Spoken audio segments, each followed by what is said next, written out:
নমস্কার বন্ধুরা, আমরা অনেকেই ব্যাঙ্গালোর আসি নারায়ণাতে ট্রিটমেন্টের জন্য এসে আমাদের এখানে অনেক দিনই থাকতে হয়।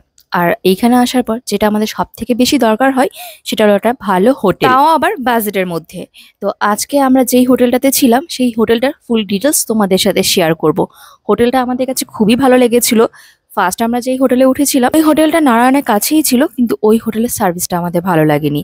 তো অল্প বাজেটে যদি কেউ ভালো একটা হোটেল চাও তাহলে এই হোটেলটা দেখতে পারো। এই ভিডিওটা তোমাদের সাথে শেয়ার করার একটা প্রধান কারণ হলো আমরা এখানে আসার আগে অনেক ভিডিও দেখেছি, অনেকের ভিডিওতে খোঁজ খবর নিয়েছি যে ভালো একটা হোটেল পাই কিনা বাজেটের মধ্যে, বাট কারো ভিডিওতেই সেরকম কোনো সন্ধান পাইনি।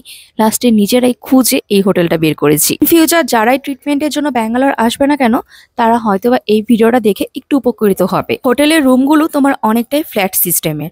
আমাদের হলো ডাবল বেডের দুটো রুম ছিল, কিচেন আর একটা হলো বাথরুম ছিল। তাতে প্রত্যেক রুমে একটা ফ্রিজ, টিভি আর হলো ওয়াইফাই সার্ভিস ছিল।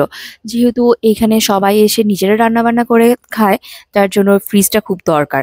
আর দেখো রান্নাঘরটাও খুব পরিষ্কার পরিচ্ছন্ন ছিল, আর সাথে এখানে রান্না বান্না করার জন্য যেই বাসনপত্রগুলো দরকার ছিল সবকিছুই ছিল। কারো যদি প্রয়োজন হয় তারা আলাদা করে বাসন নিজেরাও নিয়ে আসতে পারে। কিন্তু এই হোটেলে লিফটেরও ব্যবস্থা ছিল। আর এইখান থেকে হসপিটাল তোমার 1 কিলোমিটার দূরে। তো প্রত্যেক হোটেলেই তোমার এখানে গাড়ি সার্ভিস আছে, তাই হসপিটালে যাতায়াতে কারোরই কোনো প্রবলেম হয় না, আর এক্সট্রা কোনো টাকাও লাগে না। আর এখানে রান্নার জন্য যত কিছু ছিল সাথে কিন্তু একটা বটিও ছিল, চাকু ছিল, আর এই তো 2টা করে চেয়ার থাকবে, একটা টি টেবিল থাকবে। তোমাদের যদি কারো প্রয়োজন হয় ওনারা কিন্তু একটা ছোট ডাইনিং টেবিলও দিয়ে দেয় খাওয়া দাওয়ার জন্য। আর এই ছিল আমাদের সেকেন্ড রুম। রুমে একটা আলমারি ছিল যেখানে আমাদের প্রয়োজনীয় জামা কাপড় সব রাখতে পারবো, এবং উপরে তোমার লাকেজ রাখারও কিন্তু ব্যবস্থা ছিল, তোমার র্যাকের মতো ছিল। আর সাথে হলো এইখানে যে বেডগুলো ছিল, ডাবল বেডটা অনেকটাই বড় ছিল, 3জন এখানে আরামসে শুতে পারে। কিন্তু যেহেতু এক রুমে 4জনের বেশি বড় অ্যালাউ না, তো দেখা গিয়েছে যে আমাদের 2টা রুম নিতে হয়েছিল। আর বাথরুমটাও ভীষণ পরিষ্কার পরিচ্ছন্ন ছিল। আর এই হোটেলটা যেহেতু অনেকটা খোলামেলা ছিল তার জন্য হোটেলটা আমাদের আরো বেশি ভালো লেগেছে। তো আমরা 5জন বড় মানুষ ছিলাম আর আমাদের 2টা বাচ্চা ছিল। আর এই তো এই রুমটা এবং পাশের এই 2টা রুমই নিয়েছিলাম। 2 দিনের জন্য হলো আমরা উপরের রুমে ছিলাম।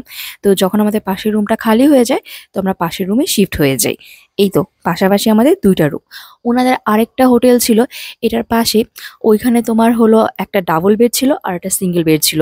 মানে 3জন যদি আসে তাহলে এই রুমটা তাদের জন্য পারফেক্ট। তো আমাদের এক রিলেটিভ এখানে আসার কথা ছিল, তাদের জন্যই আমরা এই হোটেলটাও দেখতে আসছিলাম। এই তো এটা ছিল হলো বাইরে একটা সিঙ্গেল বেড, আর রুমের ভিতরে ছিল হলো ডাবল বেড। হোটেলটায় সামনে বারান্দা থাকে কি হয়েছে, হোটেলটা বেশ খোলামেলা ছিল। আর পরিষ্কার পরিচ্ছন্ন নিয়ে কি বলবো, তোমরা নিজেরাই দেখতে পাচ্ছ হোটেলগুলো ভীষণ পরিষ্কার পরিচ্ছন্ন ছিল, মানে কারো দেখলেই ভালো লাগবে। আর হোটেলের ভাড়াও কিন্তু রিজনেবলের মধ্যেই ছিল। ওনাদের হলো ডাবল বেডের যেই রুম 2টা ছিল সেটা ভাড়া ছিল 800 করে।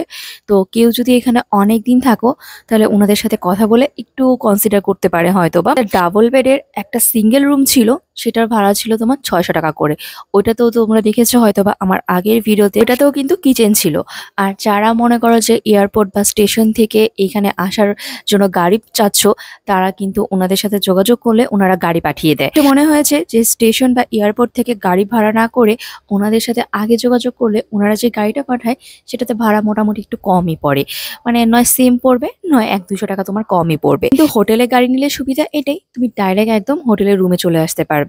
তো এই তো ছিল আমাদের রুমটা। আর কেমন লেগেছে তোমাদের কাছে অবশ্যই জানিও। আমি এখানে ফুল ডিটেলস এবং ওনাদের নাম্বার সবকিছুই দিয়ে দিব। কেউ যদি ব্যাঙ্গালোর আসো তাহলে আগে থেকে কন্ট্যাক্ট করে আসতে পারো। যদি কারো ভালো লেগে থাকে তাহলে অবশ্যই একটা লাইক, কমেন্ট আর শেয়ার করে দিও। তো চলো আজকের মতো ভিডিওটা এইখানেই শেষ করছি।